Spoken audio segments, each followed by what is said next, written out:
Yesterday we concluded chapter 1 on the eye. The eye of Shiva, now I mention it again only in the singular. And we have seen that whole process. This is a very abbreviated form of the process, because in between there is also consciousness and there's Shakti, energy and consciousness.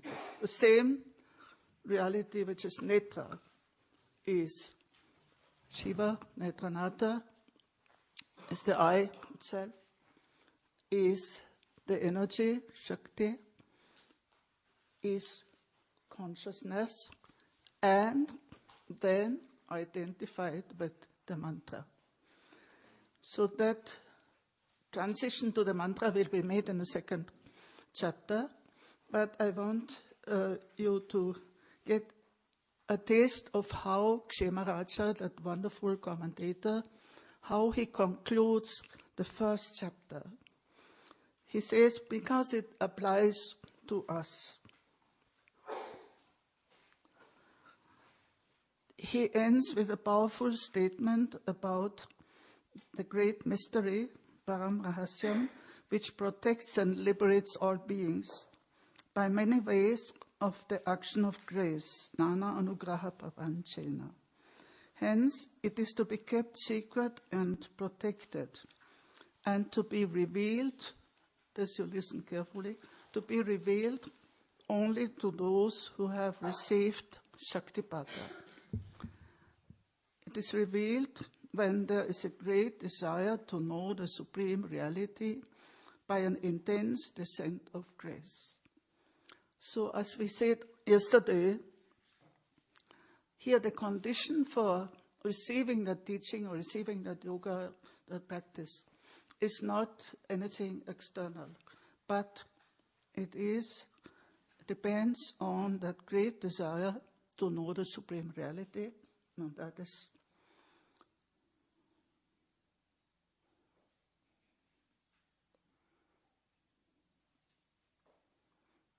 Gopyam Rakshaniyam Shaktipata Vatam Eva Prakashyam Na Anyat, and so on. And then he concludes with the following summary verse. These introductory and summary verses are very beautiful poetically for those who can enjoy Sanskrit. Ashesha Vishva Vaichitriya Samarasyena Sundaram Chitananda Katham Kanam Shriman Netram Aisham Upasmahe.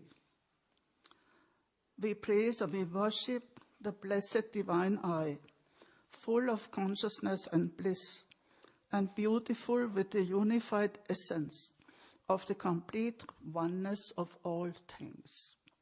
There's a tremendous verse where he brings together this great symbol of the eye and what it all implies. Yesterday the question was raised whether Chit and Ananda are separate Shaktis in the Netra Tantra, but in the early texts of Shaivism, Shiva himself is called Chitananda Khana. So they are not separate Shaktis, but he is filled and full of the density of consciousness and bliss. That is a definition of Shiva. So Chitananda Khana. And now we move to the second chapter, which we are not going to read, but there is a transition where we will take something from chapter 2, then from chapter 6, and then we come to 7, the Sukshma Dhyana and Yoga. And the second chapter starts with a Mangala, which we will learn now. You have it on the sheet, Shlokas for recitation. Shlokas for recitation number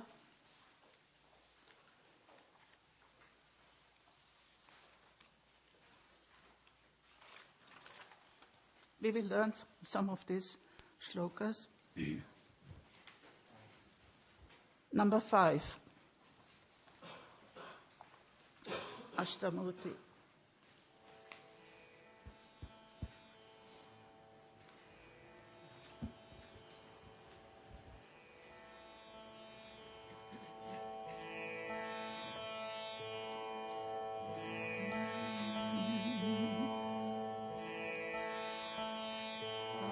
Ashtamurti, Vishwamurti, Yatamurti, Pragiyate, Mantamurti, Nomo Nitam, Achinmurti, Maheshitu.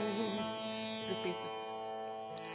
Ashtamurti, Vishwamurti, Yatamurti, Pragiyate, Mantamurti, Nomo Nitam, Dachinmurti, Maheshitu.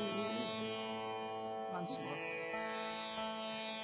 Ashtamurti, Vishwamurti, Yatamurti, Pragiyate, Mantamurti, Nomo Nitam, Dachinmurti, Maheshitu. Here Kshemaraj gives a kind of survey over the whole theology of Shiva, starting from the more external. Shiva has 8 forms, and that is very much in Kalidasa, and it has an early Vedic source. Shiva has 8 forms. Not only that, Vishwamurti, he is of universal form. The whole universe is his form. And yet, he is formless. He is without form, Amurti. Mantramurti, and he has the form of mantra. He has the embodiment of mantra. And that there we had the transition from the I to the Shakti and then to the mantra. He is the embodiment of mantra. And finally, Chinmurti. We worship that I of the great Lord, which is an embodiment of consciousness. So you have all the variation from the concrete to the universal, to the formless, to the mantra form, and then the form of pure consciousness. Now this we can repeat. It's not so difficult like the other one.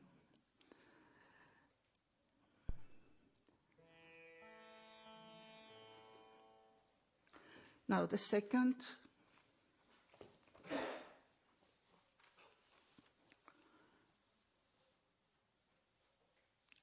chapter, it also introduces us more to the yoga chapters which follow generally. And I will only take it as a starting point, and then we'll not go into the ritual and mantric aspect. The Devi, in the very beginning, she only asked for the rahasya. You please reveal the great secret, without specifying. Then she asked about the I, and about the apparent contradiction between the I being of fire and of water, and looking for that complementarity of opposites, which is the purpose of yoga. Yoga means unification of opposites, among other things. And then from that point, Shiva takes her up to a higher and higher and higher level. Every time it is the motivation for both the revelation of that rahasya and for the practice of yoga is compassion. So it's never said, no, it's only for your own realization, for your own perfection. And here we have a very lively beginning of the second chapter, where Kshemaraja introduces it by saying, picking up the thread from the end of the first chapter, where Shiva says, now I have already told you so much, what more do you want to know? And then Kshemaraja said, what more do you want to ask? Having spoken like this, and giving an occasion to ask to the Devi, out of a desire to bestow grace on the world. This is always the motive. Out of a desire to bestow grace on the world. He reveals the true nature of the mantra. Now, from that great understanding, revelation of the secret, it becomes concrete. It is manifested mantra murti. It becomes manifest in the mantra. True nature of the mantra following the dialogue in which the essence has been comprehended. And then the Devi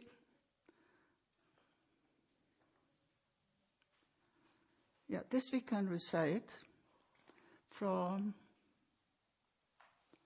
1 to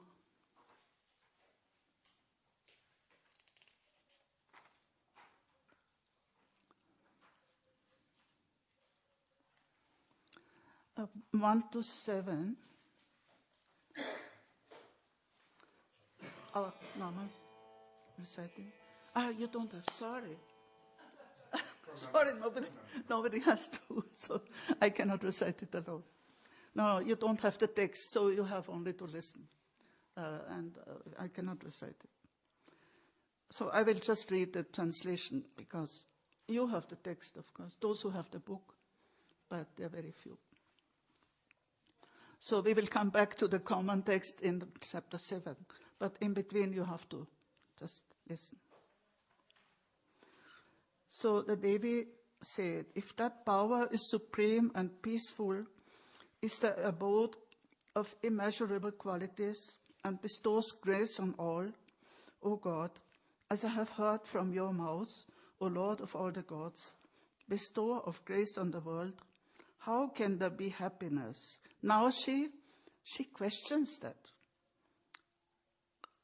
She questions that wonderful secret and this whole revelation. But how is it possible in this world of misery?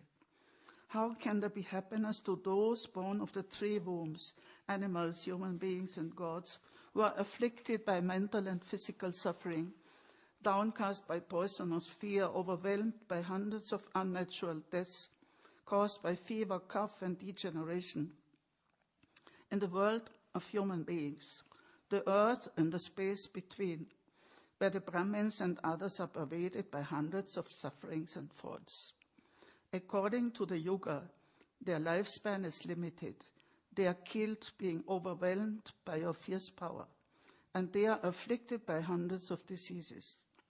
O Lord of the universe, for the benefit of the living beings, for bestowing grace on them, pray, reveal a means by which they can be completely liberated. And here she uses the word upaya. So she is asking for a means. In whichever way, whether by knowledge, yoga, or mantra, O Lord of the gods, whatever you envisage, that very means you expound to me.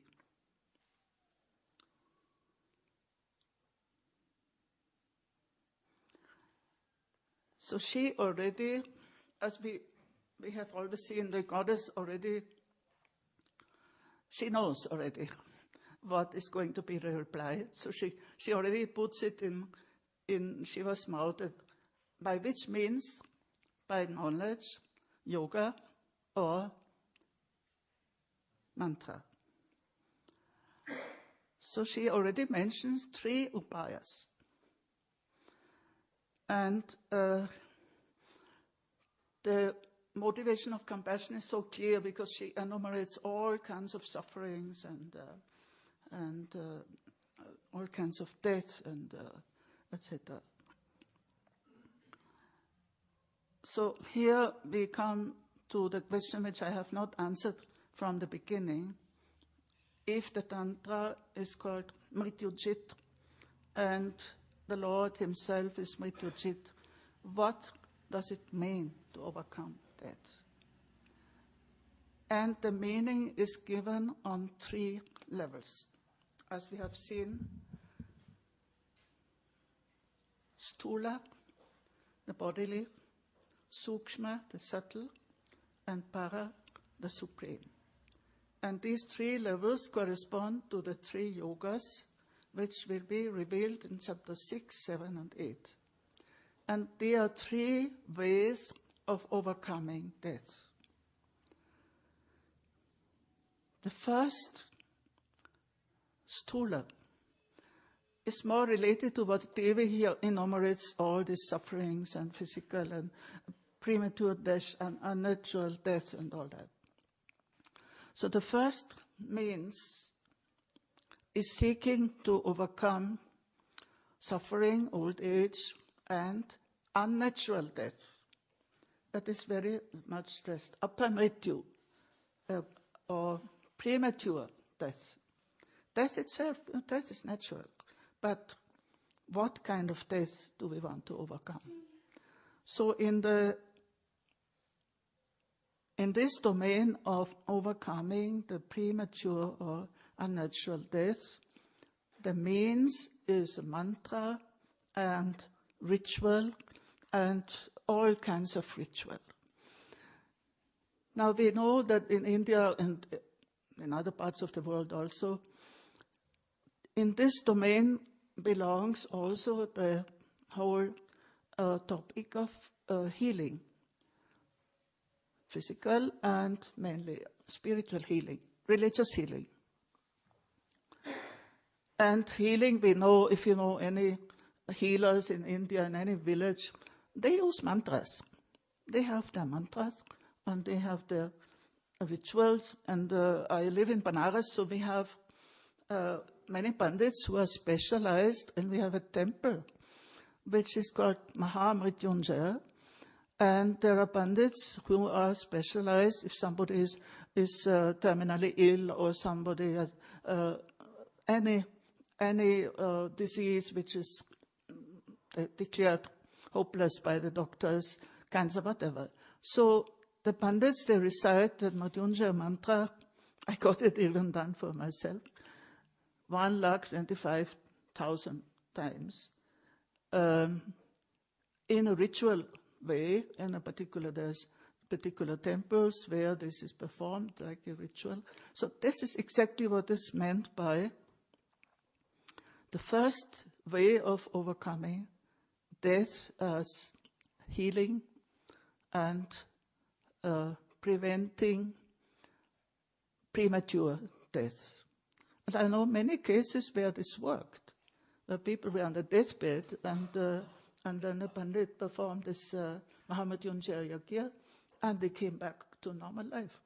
So this is not imagination. It is practiced, and especially in a traditional society like we have it in Benares. Now, the second level of overcoming death is sukshma, is subtle, and that is not even depending on mantra. It is that which we are studying in the 7th chapter on yoga, on subtle yoga. And the aim of that is to transform the body itself into a divine body. And this is very powerful.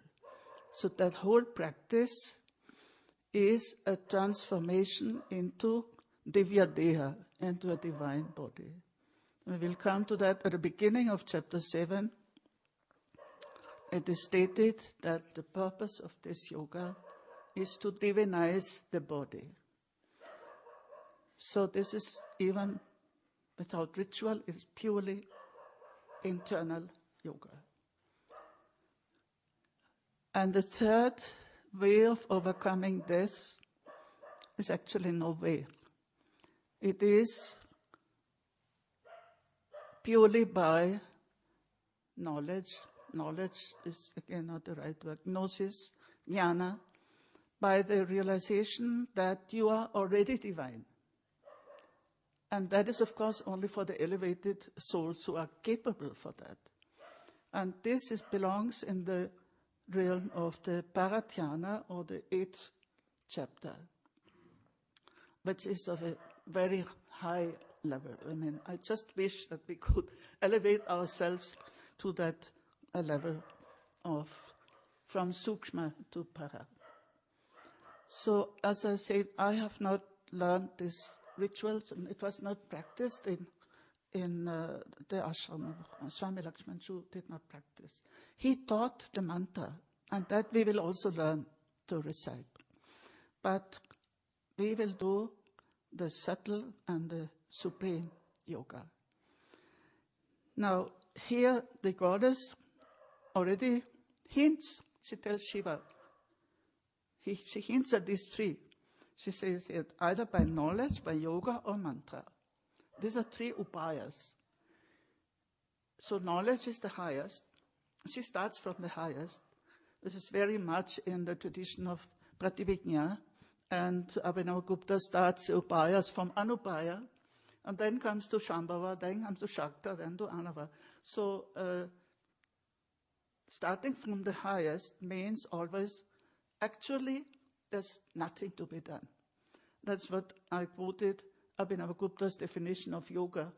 All this effort, just to remove the inhibitions of gurus and disciples, which prevent us from seeing what is already there. So that's why starting from the top. Now, Shiva replies to this question of the Devi by praising the goddess as most compassionate. So he always gives her that epithet, your Atikarunyamai. Atikarunyamai is so beautiful. Being pervaded by great compassion, O goddess, you ask me that which I have not been asked by anybody, nor have I revealed it to anyone. Of course, most of the tantras will say that. But I must say, in this case, it is not wrong, because I have not read any tantra which has this kind of, first of all, the I, and then these three levels of yoga with the three ways of overcoming death. I have not found any. I found there was one Buddhist text for overcoming death, but it is purely at the physical level. Mṛtyujit something, I've forgotten the title. So it is something unique. It is unique. And then Shiva moves to the mantra. Today I will expound to you the three veils attainable by mantra, yoga, and gnosis. So I translate jnana as gnosis. It even etymologically means the same. It means a mystical knowledge and not an objective knowledge, which are supreme and absolutely firm, and which bestow both liberation and perfection.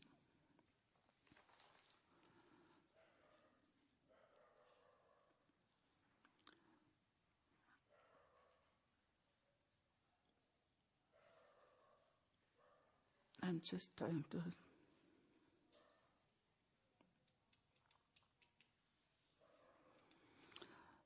Yeah, then he comes to the theme of mantra, which we cannot go into it, because there are two very big chapters at the end of the Tantra, 21 and 22, which are entirely dedicated to the mantra, and that is beyond the time limit and also our topic of yoga. But still,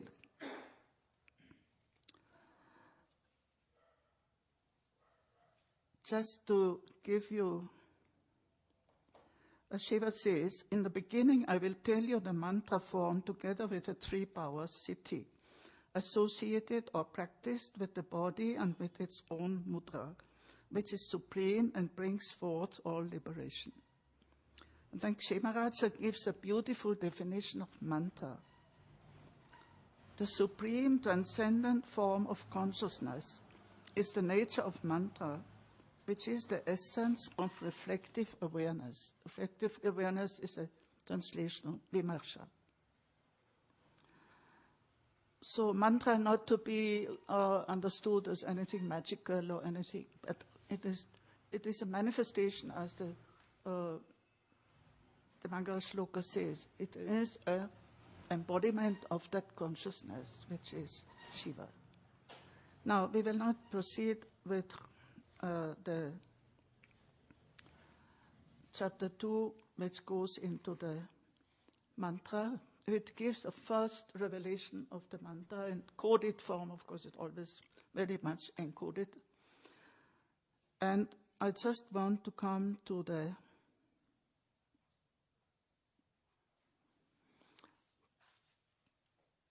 chapter 6. Again, you don't have the text, except those who have the book. So in chapter 6, the Stula Dhyana, or yoga, is revealed.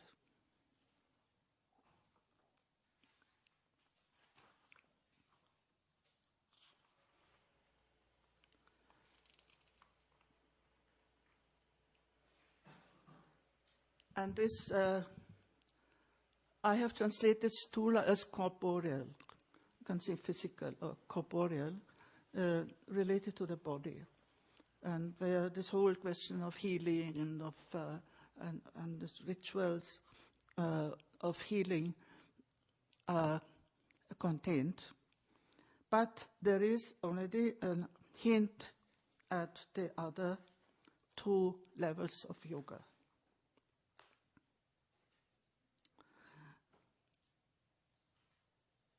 And I have to translate the Mangala Shloka to chapter 6, which is very beautiful. As I told you, that the Tantra itself does not speak much of the I after the first chapter. But Kshemaraj, again and again, he identifies Shiva with the I and consciousness with the I and so on. So here, I praise that higher I of Shiva, which pacifies the fire of sickness, ill fortune, old age, and other afflictions, by sprinkling the supreme nectar with the help of worship, sacrifice, meditation, and recitation. So he already mentions the methods, the upaya, which is used in this corporeal yoga. Worship means archa, huti, dhyana, japa, etc. So all the fire sacrifice and meditation here, dhyana, not in the higher sense, but in the sense of a visualization of the Godhead, of the divinity. And recitation, japa. So japa of the mantra is obviously an upaya. And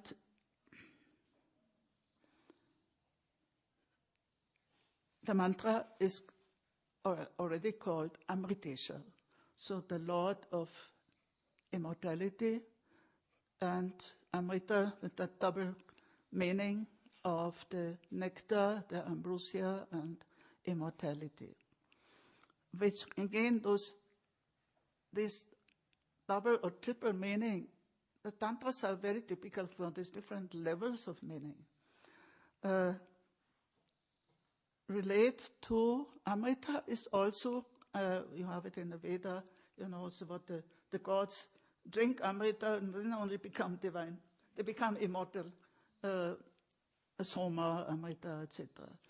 So it has also a physical aspect, that nectar, that whatever you imagine it to be. And then it has a spiritual meaning in the subtle yoga, which is purely an internal experience of that nectar which pervades the body of the yogi, etc. will come, because the whole process of divinization of the body is connected with a pervasion with that nectar. So Amrita remains a symbol throughout, again, connecting from the physical to the spiritual, and then at the highest, of course, it is deathlessness, just immortality.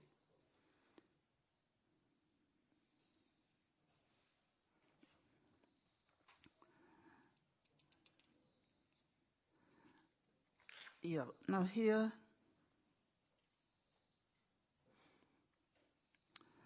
just to give you that introduction to the three upayas, and then with a very brief in the 6th chapter, and then we come to chapter 7. The Devi spoke in order for more revelation to descend. So she is conscious. Unless she asks the question, there will be not more revelation. And of course, Shiva is very gracious and she, what more do we want to ask? And then she asked, O great God, I have heard about the conqueror of death, which bestows both perfection and liberation. Here I translate bhoga and moksha. But bhoga actually here means not enjoyment. It means city. I translate it as perfection. To that great Lord of immortality, which is the life of all living beings, as it bestows perfection in the world, and it brings well-being to humanity, and that which removes the evil and untimely death, which has been told before, and which is auspicious for the nourishment of the body, and bestows peace and fullness. The blessed Lord spoke. Listen, I will tell you that which is the great and wonderful secret, how the human beings who are drowned in the ocean of suffering can cross over. It's always such a powerful image, crossing the ocean of suffering. O dear one, those who are afflicted by untimely death, people who undergo poverty, and those who are tormented by mental and physical suffering and fear, and suppressed by a mass of sins, they are all liberated from the described evil beings by the threefold means, corporeal, subtle, and supreme. Sthula Sukshma Para. And then, with a sutra-like brevity, Shiva summarizes the three means and their essential features. The corporeal upaya means sacrifice, fire offering, recitation, and meditation, together with mudras. These enchanting instruments for overcoming death are made powerful by the king of mantras. So here it's clear that the king of mantras is the Netra mantra, which is, without mantra, there is anyhow no ritual at all. There's nothing. There can be mantra without ritual, but there's no ritual without mantra. And so made powerful by the king of mantras. So this is the sthula.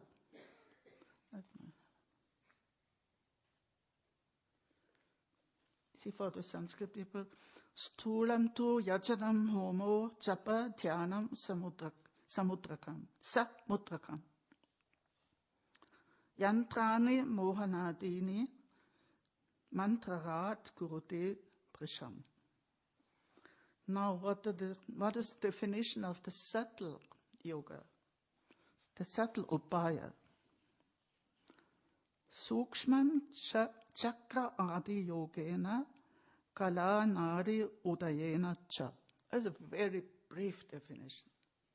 The subtle upaya consists in yoga connected with chakras, etc., and with arising of the stages of subtle channels. So I'll just add, because you don't have it.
So we have an extremely brief summary of the Sukshma, of the subtle yoga, which by means of the yoga connected with the chakras, with subtle energy centers, and by the rising of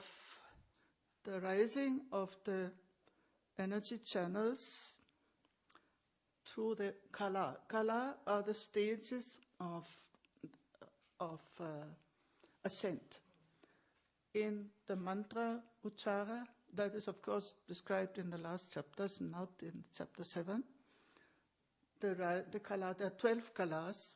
When you recite Om, it starts and goes beyond the Sahasrara.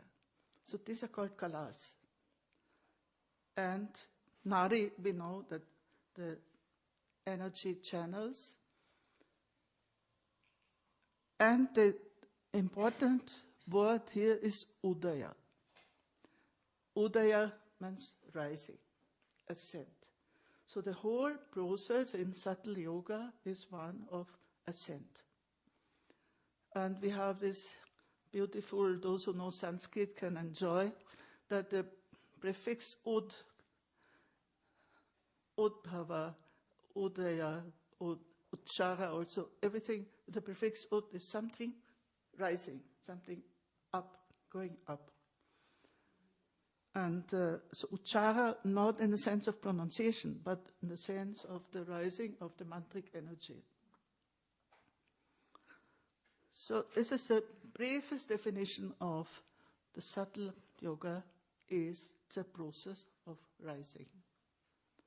And I always remember my guru, Swami Lakshmanju, well, sometimes he would exhort people, and he always said, you have to be elevated. You have to be elevated.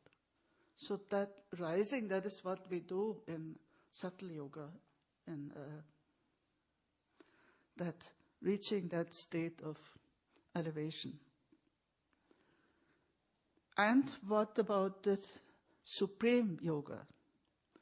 Param sarvatmakam chaiva mokshatam Mṛtyujit bhavet. It is still more brief. So Udaya contains the dynamism of the rise of the energy. And the supreme, Param Savatmakam Chaiva Mokshatam Mṛtyujit Bhavet. The supreme upaya is universal. It bestows liberation and overcomes death.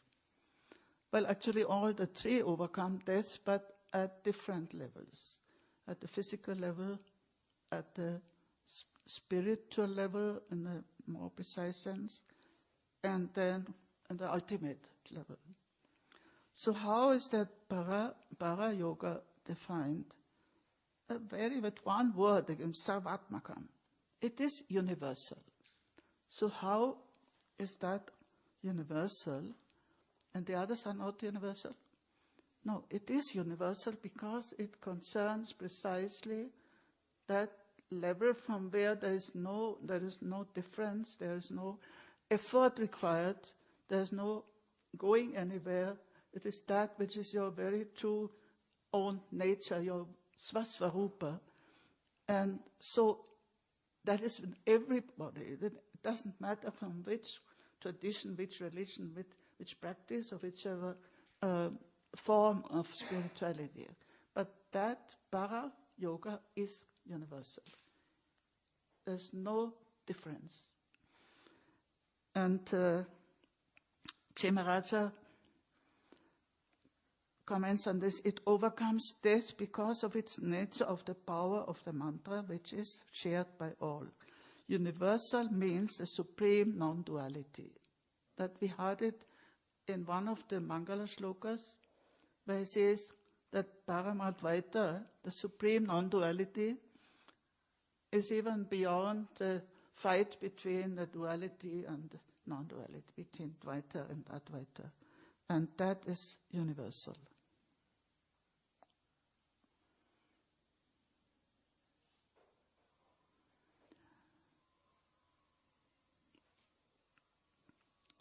Yes, so here the three upayas or three yogas are introduced briefly, and then anybody controlling the time?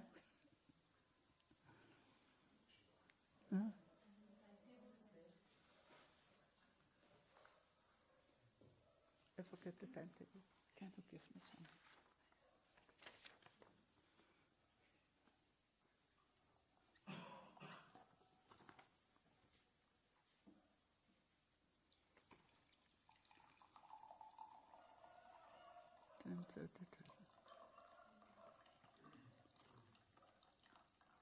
Yeah, so we have a few minutes according to the timetable.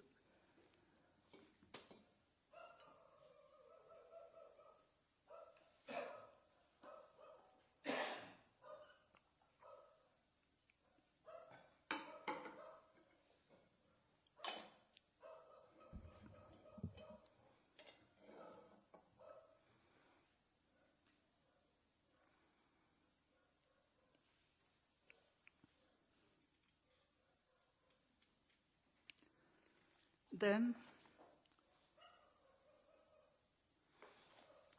at least we enter the chapter 7 on Sukshma Dhyana. As I said yesterday, Dhyana, and as a title of those chapters, is meant in a very wide sense at any spiritual practice, and almost identical, almost synonymous with yoga. But now you have the text and we can recite.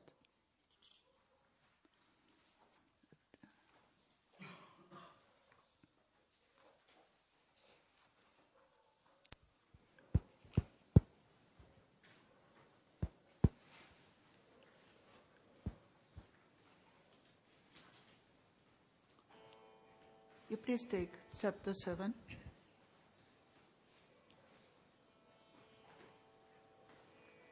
Can you put the sound of the Tantra?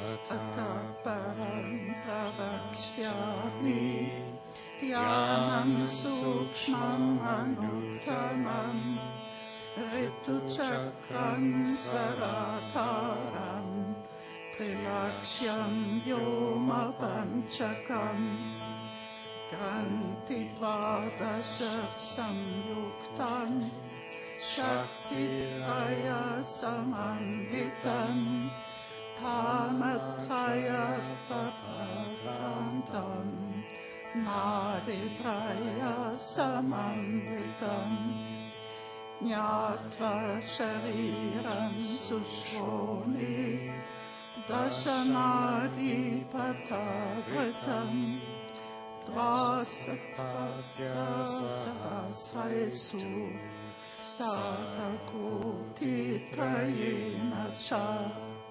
Nadivendai samakrantam malinam yati pilvritam sukshmatyanam ritinaiva parinai uditina tu avyayam kuti yogi atmanova parasya cha Divya deha sabhavati sarvavyati vivarchita.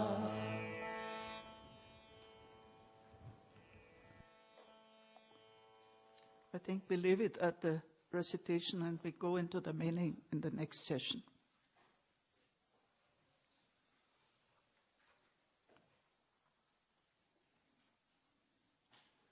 Tea break.